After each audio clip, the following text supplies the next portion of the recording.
그때 예수께서 성령에게 이끌리어 마귀에게 시험을 받으러 광야로 가사 40일을 밤낮으로 금식한 후에 줄이신지라. 시험하는 자가 예수께 나와 이르되 내가 만일 하나님의 아들이거든 명하여 이 돌들로 떡덩이가 되게 하라. 예수께서 대답하여 이르시되 기록되었으되 사람이 떡으로만 살 것이 아니요 하나님의 입으로부터 나오는 모든 말씀으로 살 것이니라 하였느니라 하시니 아멘. 고대 페르시아는 전쟁에서 승리하면 전리품으로 취한 노예 중에 한 명을 골라서 3일 동안 왕으로 앉히는 풍습이 있었다고 합니다. 이 왕으로 앉힌 노예에게 왕복을 입히고 3일 동안 그가 원하는 모든 것을 누리게 해줬다고 합니다. 그리고 3일 후에 바로 제단에 바쳐지는 제물로서 비참하게 그 노예를 죽였다고 합니다. 유한한 세상 것들을 추구하다가 죽은 사람들의 모습이 이와 같지 않을까라고 생각해 봤습니다. 오늘 말씀은 예수님께서 공생에 사역하기 바로 전에 마귀에게 시험을 받으신 사건을 기록하고 있는 말씀입니다. 예수님께서는 이 땅에 오셔서 33년의 인생을 사시다가 십자가에 달리셨습니다. 30년 동안 지극히 평범한 보통의 삶을 예수님께서는 사셨습니다. 아버지 요셉이 목수라는 직업을 가지고 있어서 예수님도 아버지의 직업을 이어받아서 목수의 삶을 30년 동안 사셨습니다. 그러나 아버지가 일찍 돌아가셔서 가장으로서 어머니를 모시게 되며 또 동생들을 키우며 열심히 사신 분이 바로 예수님이십니다. 그러다가 이제 세례 요한의 사역을 통해 때가 됐다고 깨닫고 30살부터 이제 본격적인 공생의 사역을 시작하게 된 것이죠. 공생애는 무엇입니까? 바로 자신의 개인적인 삶을 벗어나서 인류를 위해 사신 기간이 바로 3년의 공생의 기간인 것이죠. 예수님의 공생의 3대 사역이 있습니다. 바로 무엇입니까? 가르치시고 전하시고 고치시고 제 아들과 무리들에게 하나님의 말씀을 가르치시는 이 제자 사역, 또 복음을 전하시는 전도 사역, 그리고 병자를 고치시는 치유 사역이었습니다. 바로 이 예수님께서 하신 사역을 이어받아서 하는 공동체를 바로 교회라고 합니다. 그리고 예수님의 3년의 공생애 사역의 클라이막스는 바로 십자가 사역이었습니다. 그래서 공생의 3년은 바로 골고다 언덕을 향해 열심히 달려가는 그 3년의 기간인 것이죠. 여튼 이 같은 예수님의 공생의 사역을 시작하기 바로 전에 하신 일은 바로 오늘 말씀처럼 광야에 가셔서 40일 동안 기도하시고 마귀에게 시험을 받으신 사건이었습니다. 예수님께서 마귀에게 시험을 받으신 이 사건, 굉장히 중요한 의미를 가지고 있습니다. 바로 모든 그리스도인들이 예수님처럼 똑같이 인생을 살아가면서 예수님이 이 땅에서 하신 사역을 이어받아서 감당하며 나아가면서 바로 우리에게도 똑같은 세 가지의 시험이 온다라는 것이죠. 그래서 오늘 본문의 세 가지 시험을 통해 우리가 그리스도인들은 과연 이 세상을 어떻게 살아가야 되는가? 어떤 목표를 가지고 어떤 방향성을 가지고 살아가야 되는가에 대한 가르침을 담고 있는 사건이 바로 세 가지 시험 사건입니다. 오늘은 첫 번째 시험을 나누는 시간을 갖겠는데, 첫 번째 시험은 무엇입니까? 바로 돌을 떡으로 만들라는 그런 시험이었습니다. 예수님께서는 40일간 금식하셨습니다. 그래서 지금 예수님에게 가장 필요한 것은 음식이었습니다.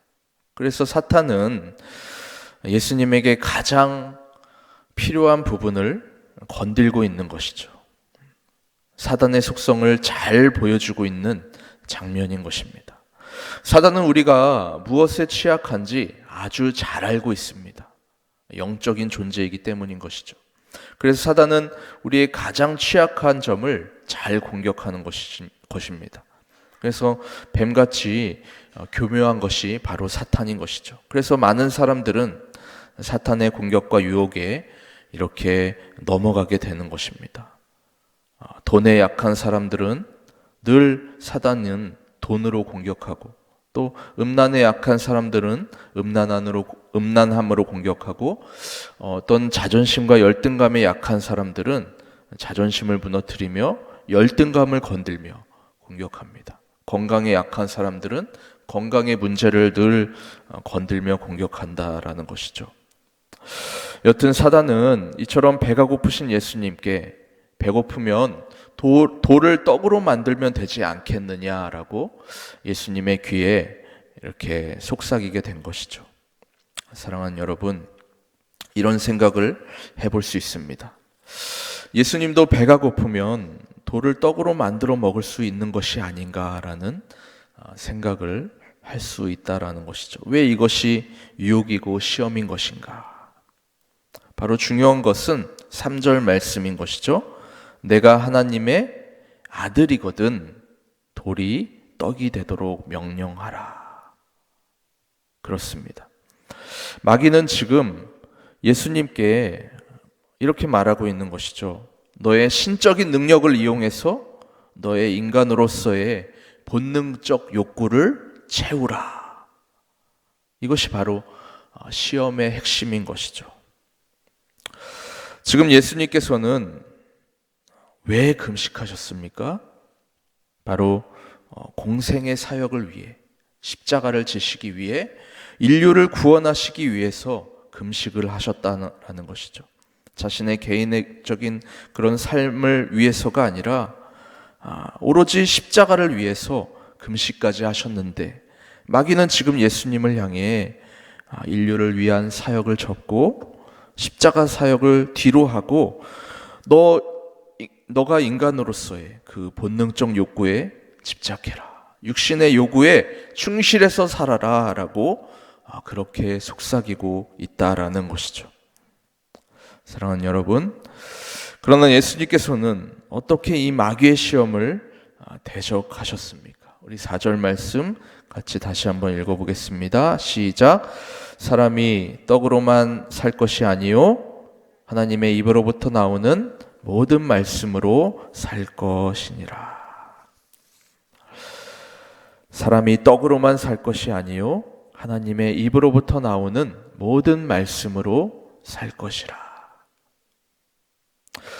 여기서 완전히 대조되는 두 개의 단어가 있습니다. 무엇입니까? 바로 떡과 말씀입니다. 그렇습니다. 떡은 단순한 음식을 말하는 것이 아닙니다. 떡은 무엇을 대표하는 단어입니까? 바로 육신의 본능을 대표하는 단어입니다. 여기서 육신은 부정적인 의미인 것이죠. 우리의 육체가 부정적이라는 것이 아니라 육신의 요구에 집착하는, 육신의 정욕에 집착하는 모습이 부정적이다라는 것이죠. 인간의 본능, 육체의 욕심, 육체의 욕구, 세상적 가치를 대표하는 단어가 바로 떡인 것이죠. 그러면 말씀은 무엇입니까? 바로 영혼을 대표하는 단어인 것이죠. 말씀으로 인해 영혼이 건강하게 돼서 주님과 교제하는 것, 영혼의 강건함으로 인해서 이루어지는 기쁨과 평강, 더 나아가 하나님의 뜻을 따르는 것, 영적인 것을 추구하는 것, 하나님 나라의 가치를 위해서, 사명을 위해서 살아가는 것이 바로 말씀이라는 단어로 함축되어 있다라는 것이죠. 그렇습니다. 사랑하는 여러분, 예수님께서 오늘 말씀을 통해 분명히 말씀하시는 것이 무엇입니까? 하나님의 자녀들은, 거룩한 백성들은 육신만을 위해서만 살아가는 존재들이 아니라 영혼을 위해서, 영적인 일을 위해서, 하나님 나라와 복음을 위해서, 하나님의 뜻을 위해서, 사명을 위해서 살아가야 하는 존재가, 삶의 모습이 되어야 된다라고 말씀하시는 것입니다. 사랑하는 여러분, 여러분은 무엇에 더 가치를 두며 인생을 살아가고 계십니까? 떡을 위해서 살아가고 있습니까? 말씀을 위해서 살아가고 있습니까? 분명히 우리의 삶의 모습은 떡이나 말씀이나 한쪽으로 기울게 될 수밖에 없습니다. 떡만을 위해서 살아가는 사람들의 모습은 이런 것이죠. 오로지 내가 살아가는 삶의 목적이 내가 열심히 공부를 하고 열심히 직장에 다니고 돈을 많이 버는 것, 이것의 목적이 이 세상에서 성공을 위해서, 더 높은 지위로 나아가기 위해서, 더 명예와 권세를 얻기 위해서 온통 거기에 몰두해서 달려가는 인생들이 바로 떡만을 위해 살아가는 인생들인 것이죠. 그래서 신앙생활을 하더라도 그것을 위한 신앙생활을 하는 것이죠. 하나님을 자신의 떡을 채우기 위한 그 용도로 사용하는 것이죠. 예배드리는 것도 세상에서 잘 되기 위해서, 기도하는 것도 그런 세상적인 기도 제목들, 헌금하는 것도 세상의 복을 받기 위해서 헌금을 하고, 온통 머릿속에 세상적인 삶, 세상에서 누리는 것, 자신의 육신, 오로지 떡만을 위해 떡만을 외치며 살아가는 인생들이 바로 이런 인생들인 것이죠. 이 땅에서의 삶에만 몰두하며 살아가는 현세 신앙으로 충만한 사람들인 것입니다. 반대로 하나님의 입으로부터 나오는 말씀으로 사는 인생들은, 여러분, 어떤 인생들입니까? 내가 무슨 직업을 가지든, 어떤 삶을 살든, 내가 이 세상에 사는 모든 것들의 목표가 영혼의 강건함을 위해서, 하나님 나라와 복음을 위해서, 또 교회를 위해서, 또 영혼을 살리는 일을 위해 쓰여지기를 바라며 살아가는 인생을 말하는 것이죠. 돈이 목표가 아니라, 성공이 목표가 아니라, 나 혼자 잘 사는 것이 인생의 목적과 목표가 되는 것이 아니라, 그것을 수단으로 사용해서 하나님을 위해, 타인을 위해 살아가는 인생들, 바로 떡이 아니라 말씀으로 살아가는 인생들인 줄 믿습니다. 내 돈이, 내 직업이, 내 재산이, 내 건강이 영적인 일을 위해 쓰여지길 소망하며 살아가는 것이 바로 말씀으로 살아가는 인생들이라는 것이죠. 그리스도인들이 추구해야 할 삶의 모습, 바로 이런 것인 줄 믿습니다. 그래서 마태복음 6장 31절에서 33절 말씀, 아주 귀한 말씀인 것이죠. 그러므로 염려하여 이르기를 무엇을 먹을까, 무엇을 마실까, 무엇을 입을까 하지 말라. 이는 다 이방인들이 구하는 것이라. 너희 하늘 아버지께서 이 모든 것이 너에게 있어야 할 줄을 아시느니라. 떡을 위해서 염려하지 말라라는 것이죠. 그런즉 너희는 먼저 그의 나라와 그의 일을 구하라. 그리하면 이 모든 것을 너희에게 더하시리라. 우리가 영적인 일을 위한 삶을 살아갈 때, 하나님의 뜻을 이루기 위해 사명을 위한 삶으로 달려나아갈 때 떡을 하나님께서 채워주시겠다라는 것이죠. 우리의 육신적인 필요를 주님께서 채워주시겠다 말씀하십니다. 사랑하는 여러분, 저와 여러분은 떡을 위해서 인생을 살아가는, 하나님의 보시기에 안타까워하는 그런 인생이 아니라 오직 말씀으로 살아가는, 하나님이 기뻐하시고 칭찬하시고 귀히 여기시는 삶을 살아가는 인생들이 되기를 간절히 축복합니다. 그래서 우리의 기도의 방향도 이뤄야 되는 것이죠. 주님, 제가 주님을 위해, 하나님 나라와 복음을 위해 살려면 어떻게 살아야 됩니까? 주님, 그 길로 인도하여 주시옵소서라는 기도 제목이 가장 선행되어야 될 줄 믿습니다. 주님, 제가 제 달란트를 통해, 제 직업을 통해 제 꿈이 제 육신이 아니라 영적인 일을 위해 어떻게 쓰여질 수 있겠습니까? 사명을 위한 기도가 우리의 기도가 되어야 될 줄 믿습니다. 한 번밖에 살 수 없는 인생, 정말 귀한 가치를 목표로 두고 살아가는 저와 여러분 되기를 소망합니다. 주님의 거룩하고 선한 인도하심에 늘 순종하며 육신이 아니라 영혼을 위해 살아가시는 참된 그리스도인으로서의 그 삶의 모습을 가지고 살아가시는 저와 여러분 되기를 주님의 이름으로 간절히 축복합니다. 기도하겠습니다. 하나님 아버지, 예수 그리스도의 십자가의 은혜로 말미암아 우리를 자녀 삼아 주시고 우리를 구원의 길로 인도하여 주심에 감사합니다. 오늘 주신 말씀, 떡을 붙잡는 불쌍한 인생, 허탄한 인생을 살아가는 것이 아니라 말씀을 위하여 살아가는 거룩하고 가치 있는, 하나님 보시기에 아름다운 인생을 살아가는 우리의 인생 되게 하여 주시옵소서. 영혼의 강건을 위해, 복음을 위해, 하나님의 나라를 위해, 주님 주신 사명을 위해, 그것을 위해 달려나아가는 복된 인생 되게 하여 주시옵소서. 주님의 재림을 소망하며 나아가는 대림절 기간을 보내고 있습니다. 다시 오실 신랑 예수님을 늘 바라보며 우리의 신앙이, 우리의 삶이 더욱더 정결한 신부로서 나아가게 하여 주시옵소서.